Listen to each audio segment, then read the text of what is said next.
Hello, everyone, and welcome to Stress Free IEP, the show where we help families build their village so they can raise their neurodivergent children with confidence, clarity, and support. I'm your host, Frances Schefter, special education attorney, advocate, and fellow parent walking this journey with you. Each week, we shine light on the professional services and real world strategies that support your child both inside and outside of school. From navigating the IEP process to finding the right providers in your community, we're here to help you connect the dots and feel empowered every step of the way. Whether you're joining us live on Facebook or YouTube or listening later on your favorite app, we're so glad you're here. So let's dive in and meet today's amazing guest. Liz Sokolov has 25 years experience as an educator, including over 20 years teaching high school English and 5 years supporting neurodivergent college students after mental health crises.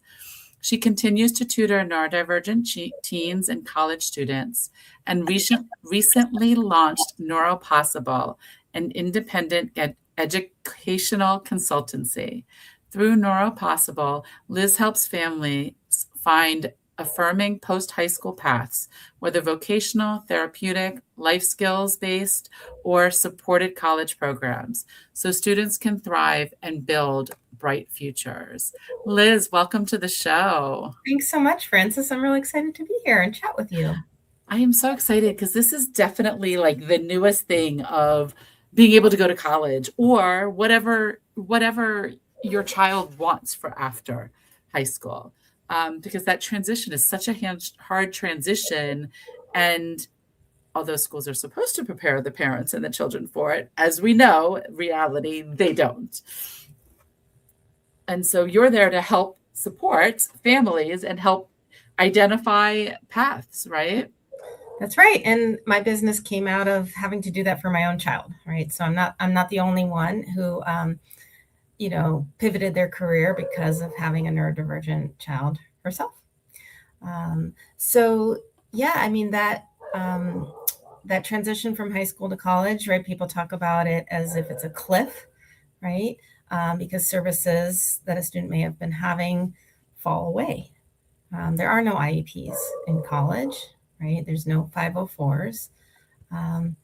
And it's really important to determine college readiness. And if you determine that the college readiness isn't there, to have the viable options, right?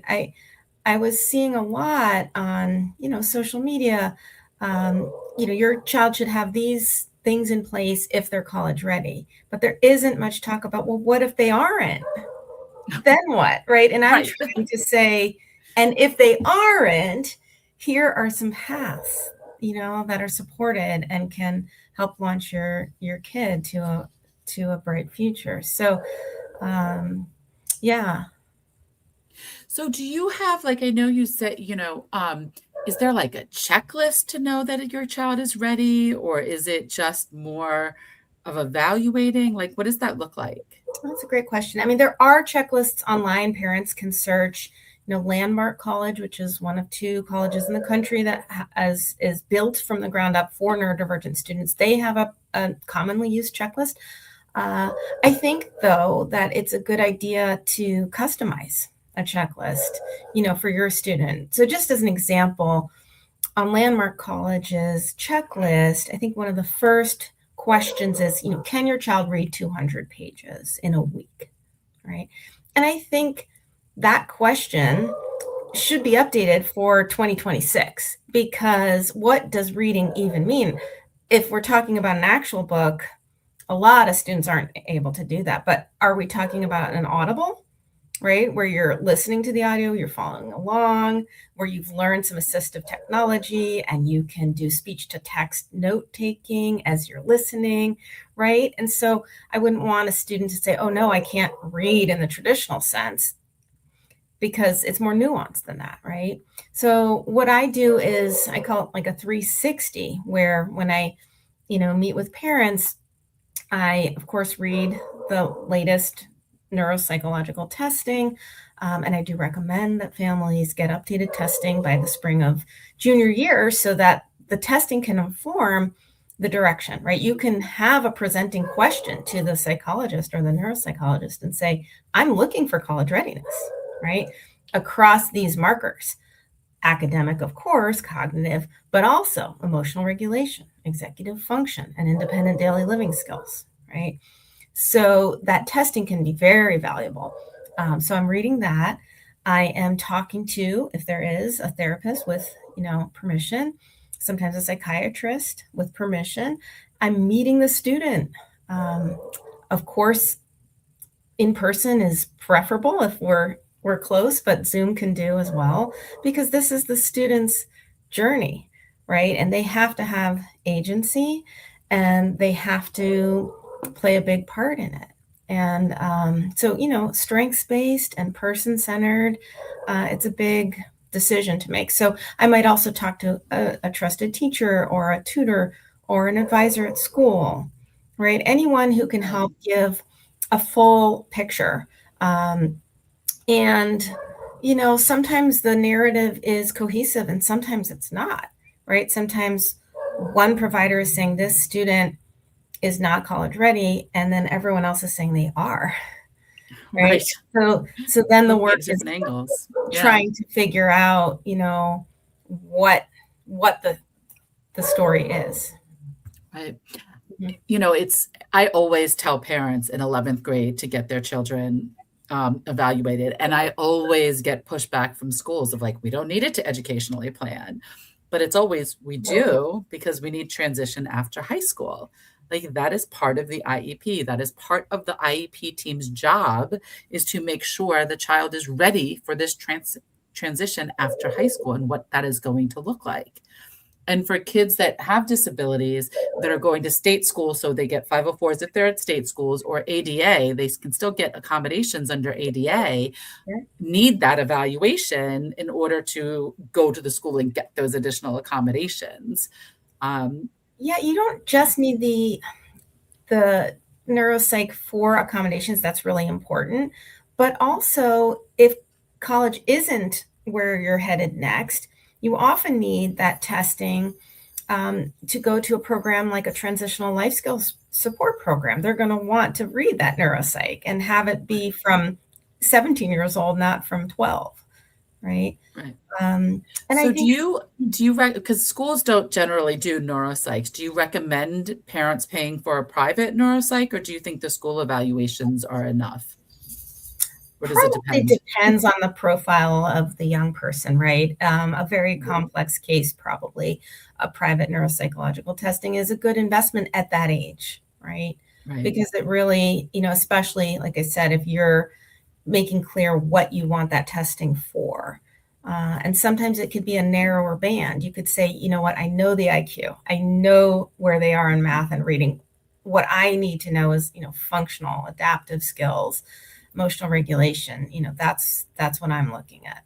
So yes, I do tend to recommend, and I recommend that parents find a neurodivergent affirming practitioner. We hope they all are, but some are much more informed and affirming.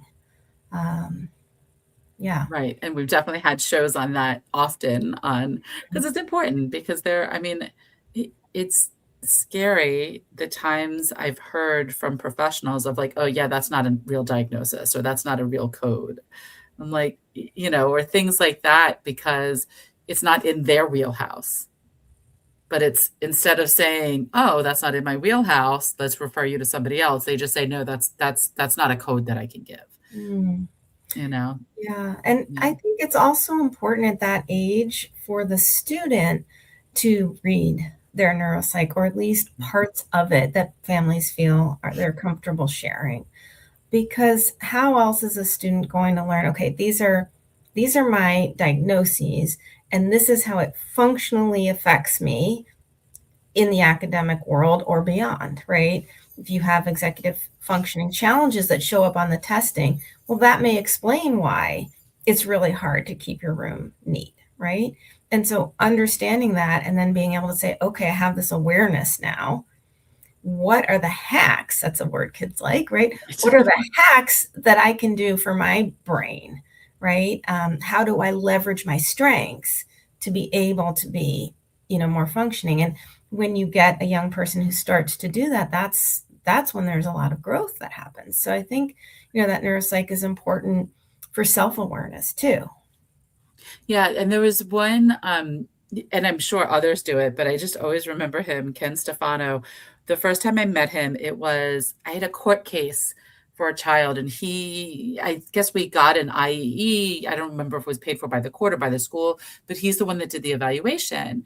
And he not only met with myself as the education attorney and the educational decision maker to go over it, but he also met with the child to go Yes, over it's it. becoming more common, and I really respect that. Yeah, and this was decades ago, so this wasn't even like the now, but it was, it was a teenager, and it was just so great because then she could ask questions. Well, what does that mean? How does that interpret? Like, so that she could fully understand her diagnoses and what that means and how that will impact her so that she can understand herself, which is so important for our kids. I think, some parents may be hesitant to share because sometimes these reports are very, very negative, right? Yeah. And that's hard. So I would understand having a kind of excerpted version if needed. But I also think it can be important to make sure that you're sharing the strengths of your child. You want to see in that report not just the negatives Right. and the challenges. You want to see their talents and their gifts because everyone has them, right? And so having a balanced report and even having the psychologist speak with, a consultant like me who knows the kid or, someone else to fill out that kind of background section. So we hear about the kids' hobbies and their Yeah. passions. And that's a good point for when parents are looking for an outside provider to provide the reports. Ask them, what do your reports look like? Do you have a sample report I can read? To get an idea of how their reports are written, because they're very different. Everybody has their own style. The new thing is whether they're using AI or not, because that's, while AI can interpret the scores, it can't put the human part of how the child performed doing the tasks. Like, when was the frustration level? When was this, what did they notice that the child was fidgeting a little bit more during this section or things like that, which is all extremely important information. So, do they use AI? Do they use it exclusively? Do they, how do they use it? Are all questions to ask. For sure. And do they work with the family for some editing, right? Not just typos or inaccuracies, but framing it like, okay, well, we want our kid to go, to a post-secondary, life skills transition program. Can we bulk up the job experience my kid has already had, right? Let me give you some more details on their summer job, right? Because that might be valuable to the admissions folks at the post-secondary program. And just, are they, flexible to work with you for the kind of document that you need? I'm not talking about dishonesty. I'm talking about right. Exactly. We're not labeling, giving diagnoses when they aren't there. No, But no, I no, know no. exactly what you mean. Yes. Because, I do a presentation for service providers, related service providers, psychologists, speech and stuff, about how to write reports to help families get services in school. Because they're taught, service providers, medical providers are taught how to write medical reports. And schools love to say, oh, that's a medical issue, not an educational issue. And when they tweak a couple of words, it's amazing how now it's accepted as an educational issue, because now they see that nexus between the medical and the educational, and it's easier for parents to get there. They can see that accessing the curriculum is going to be harder because of exactly this diagnosis. And those are things like knowing the end goal definitely helps guide the reports to meet the needs, in the sense of, like, as you said, we're not lying, we're not saying there's something not true, but we're just, let's put more information about this in there or more information about that. because all of it's relevant, and we want reports to be a full picture. The positives, the negatives, the strengths, the weaknesses, the struggles, the overcoming the struggles, all of that are so important when looking at the next stages in life. Yes, agreed. Yeah. And they're important also to bring into the school for that transition planning for what is the school doing? There's so many times I've seen the transition planning will look at four-year colleges. Okay, well, that's what everybody else is doing. How is that individualized? What are we doing specific for this child? How are we supporting this child? Um, you know, And sometimes it's, the child says in 10th grade that they want to be a veterinarian, and so they put that down. Meanwhile, though, we know with the child's learning profile that job might be very, very difficult to achieve. So then by 11th grade, it's become, working at a dog walking business, right? And so you're taking, the child's interest and you're modifying it along the years, but that doesn't feel like a robust kind of transition planning, right? right. That feels not strengths-based. Yeah, and I was gonna say, like, it's easy enough to, like, have this conversation of, like, "Okay, you wanna be a veterinarian. Let's look at what we need to do to get there, and let's look at what are some things." And that's what the school should be doing with them, is, like, what do they need to do? I'm a strong believer of not shooting down any goals, even if we know realistically it probably will never happen. I don't wanna say that to a child. I Let them agree. figure it out, I right? So, agree. like, yeah, what do they need to do to be a veterinarian? What's required? So, okay, let's look at the first step. Like, how can we achieve that first step? What should we do here? And that's where our transition planning should be, is not, oh, you're not going to be a vet, you'll never be able to be a vet. Let's look at something else. It's, you want to be a vet, what are some stepping stones to get there that we can start doing now?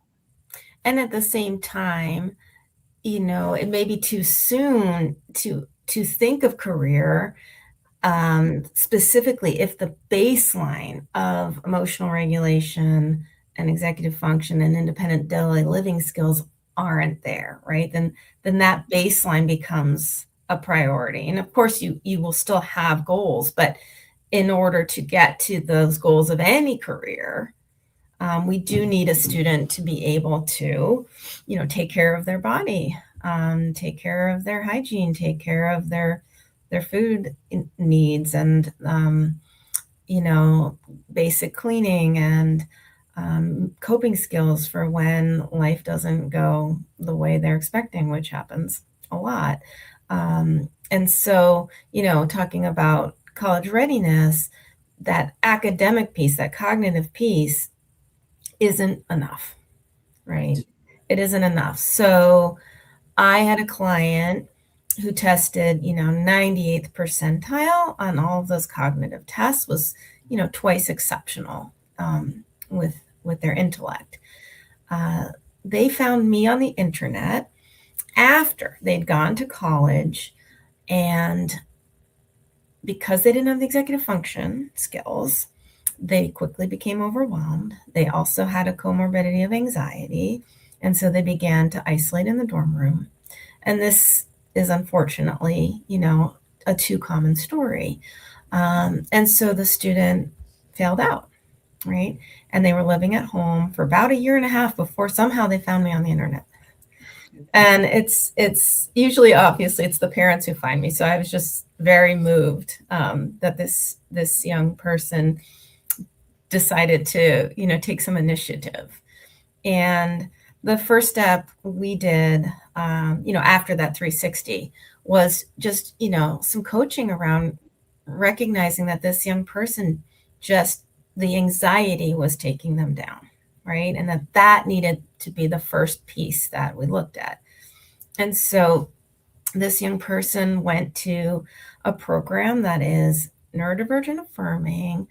It is therapeutic. It's an adventure program in the wilderness. So you're getting daily and weekly, individual therapy and group therapy. You're also getting, canoeing and kayaking and rock climbing and backpacking and camping, and you're getting communal living. So everyone's cooking together and you're learning how to do those executive functions in communal settings, right? With support 24/7 in this particular program, mentor support. And this program was what this student needed to recover, start to come out of that cocoon of being in the house for a year and a half and having isolated. And now they've taken another step because they graduated the program after about 4 months, usually 3 to 4 months is standard. And now they're at a transitional life skills program where they can begin to take 1 or 2 community college classes while they're living, again, communally with mentor support, getting support with the adulting 101, right? And not left alone to isolate like that first time. So trying it again, this time in a much more supported community and setting. And so sometimes we need to slow things down.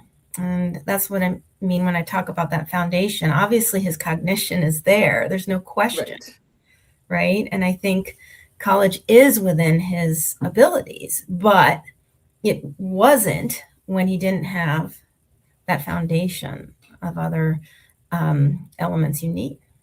And that's what people forget about. It's that there are, I mean, executive functioning in college is just unbelievable, where you go from it. You know what I mean? Like, we always talk about executive functioning from elementary school to middle school, how that's such a big jump.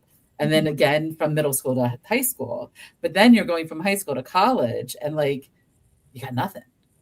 You might be able to get some disability, accommodations and stuff, but you're still responsible for going and asking the teachers, even when you have the accommodations, for telling the teachers, hey, I have these accommodations. How can we make it work? There's nobody. I would say they're not teachers anymore. They're professors. Right. Well, yeah, sorry, professors. Yep, you're right. It's a distinction because a professor can be much more intimidating, right? Right. And harder to approach because you're seeing them twice a week for an hour and a half as opposed to, every day in your high school classes, right? And so it's so important that we teach students to be able to self-advocate, go to office hours, to your point, yes, every college has to give those legally required accommodations that are,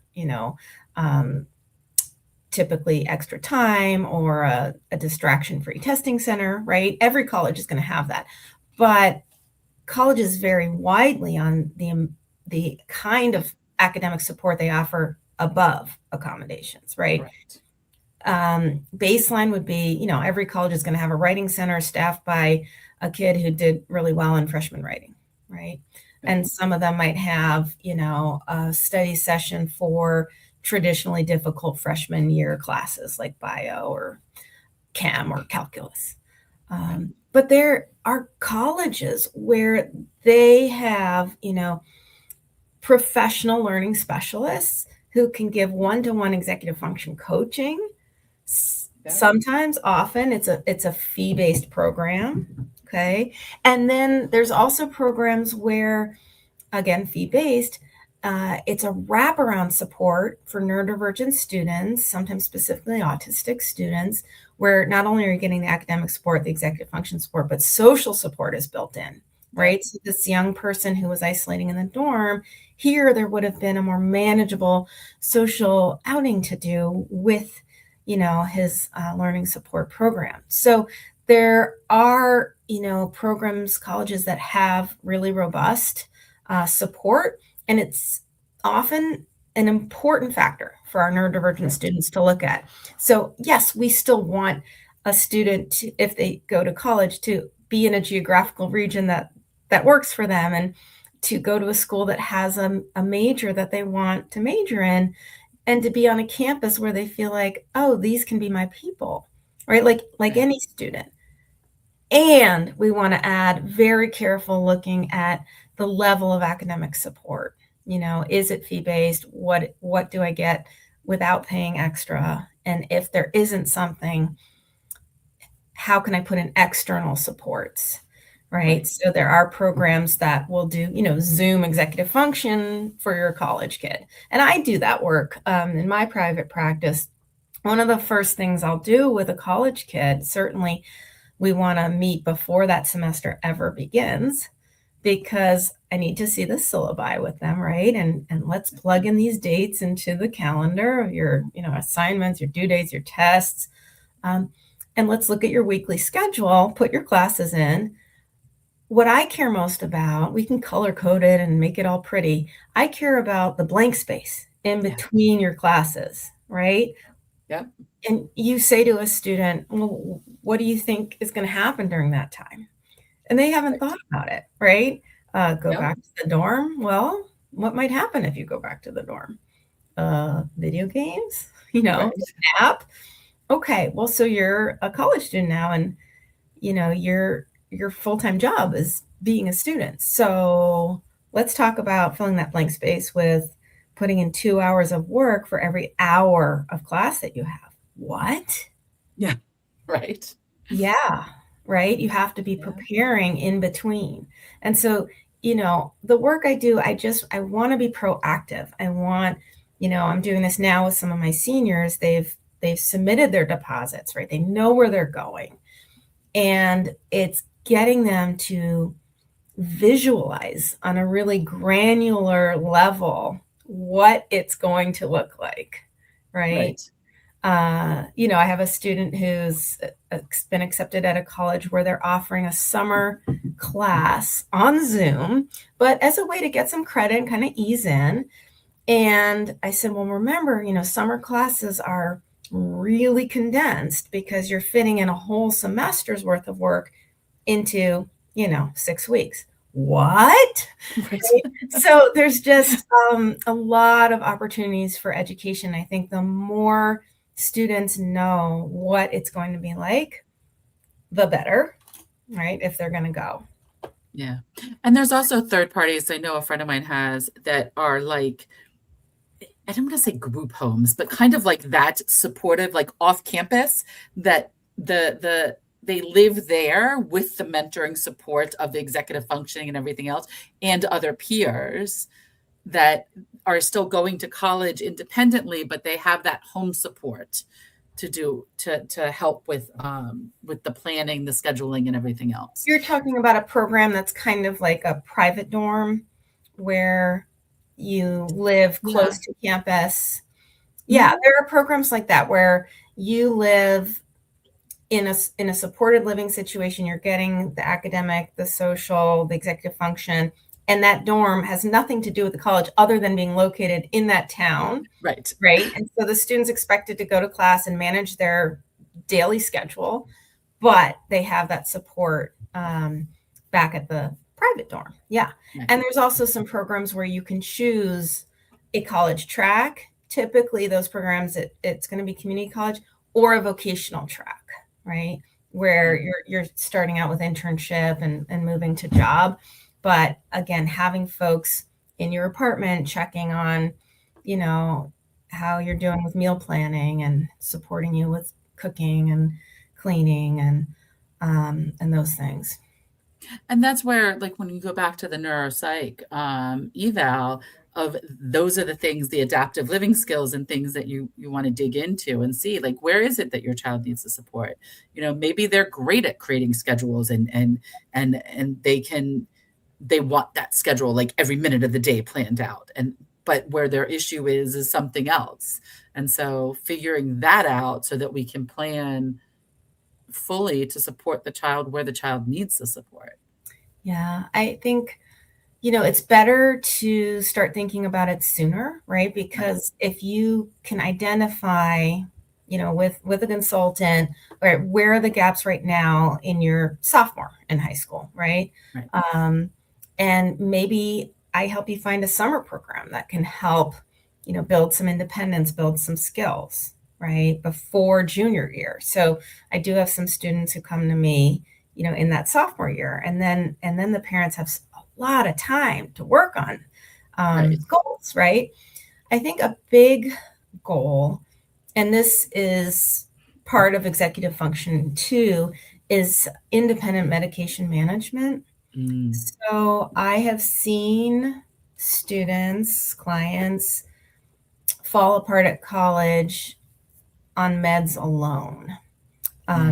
They come to me and the story is, well, I didn't have my meds set up and I was trying different ADHD meds, and this one made me an insomniac and this one made me not be able to wake up.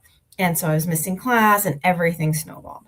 Or the story where the kid had never learned to take the meds on their own, right? Parents were always giving the little dish of meds and with prompts taking them. And so there aren't parents, there's no staffer at college who is going to do that.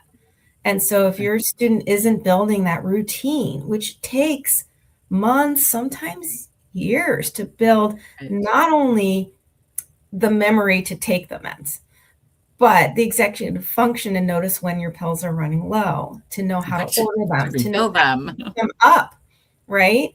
And also there's cognitive lessons like, well, which medicine does what for me?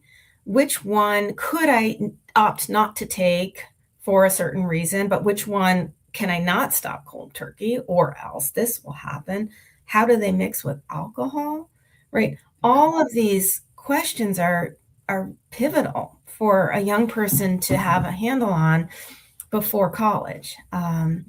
And so I recommend to parents, as early as middle school to start trying to back away from the constant, prompt dependency of medication.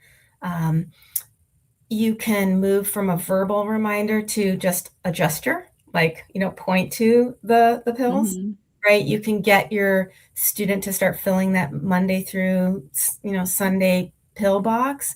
Maybe let them pick out a funky one that they want and give them some buy-in. You can check it, when they're not looking, but you want to make sure that they're starting to feel competent in being able to manage their health. Sometimes you can keep an ear out, like, do I hear them taking it? Then I'm not going to give them a reminder, right? Right. Oh, I didn't hear them take it, so I'm going to give that prompt before they walk out the door. And the hope is you're just scaffolding it back and back and back to independence. It's a really crucial one. Yeah. And it's also noticing when the refills are almost done that you have to call the doctor and get a new one. Oh, the refills, that's a good one. Yes. And I forget that sometimes, it's not an easy thing. You need like a week's notice. And even just understanding, your body awareness, right? When you're on it, when you're off it, how do you feel? Side effects, do side effects outweigh or not? I have a student who's a senior now, about to go to college, and he had just advocated to mom, this one medicine I take makes me a little too sluggish, and being on the track team is way more important to me than being sluggish. So I would like to come off this one. Can we look at, maybe increasing my other one or trying something different? And I said, good for you. That's exactly what we need to hear. You are, the steward of your own body, and you are 18 now, and you were able to be aware and advocate. And that's exactly what you need to do. So that was a great moment. Yeah, no, that's awesome because it's insightful of like, because there are trade-offs with almost all medications. There are side effects, which is worse, the condition or the side effect, and finding that balance is it's not an easy thing to do. And I know in the neurodiverse community with the parents, we talk about it all the time, like finding the right, cocktail of medications that work. And then, of course, our kids hit puberty, and that goes out the window because you need to start over again, and different stages in life, like it's different needs. And medication might work for 3 years and then all of a sudden not work anymore. And being able to notice that on your own is really important. Yes. And so it is not too young to start in middle school. And to really also, I think, model sort of the talking about it, like do you want to take your stimulant this morning? I know you have a cross-country race. The stimulant is going to suppress your appetite. Do you feel like today's a day you really need those calories? Or, do you feel like it is going to help you focus on the race, right? And having the student make that decision of, I think I'm not going to take it because, yeah, I should eat lunch before that race. And I won't if I take my stimulant, right? Just leading them through this really intentional, aware state of identifying their own needs, and making decisions for themselves. And it's such a, that's for parenting, it's taking that step back and sharing with our children our thought process of why we do things or why we want them to do things, and, what goes through our mind when we're making decisions. Because how else are the kids going to learn how to make decisions and go through the thought process unless they are basically taught by modeling? And if you don't tell them what you're thinking, they're not going to know. And we also want to collaboratively problem solve with them, right? So for a student where you want to start backing off on med management, just to belabor this point, you might get the students mind like, hey, you're pretty good at remembering to take them. So the next piece could be you fill your own pill box, or, you start being aware when you're, weeks out from running out, like which one is the next, goal for you, right? And giving them choice. And, same thing can go for independent wake up. That's another big one. Ugh, yes. Right.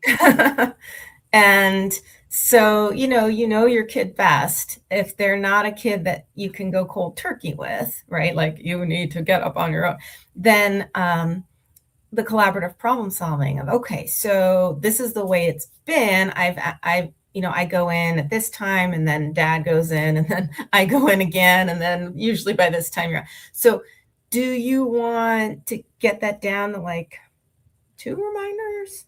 And what time do you want the reminders? And then try to wean, right? Do you need a new alarm clock? Should we put the alarm clock in a different spot so you have to get out of bed?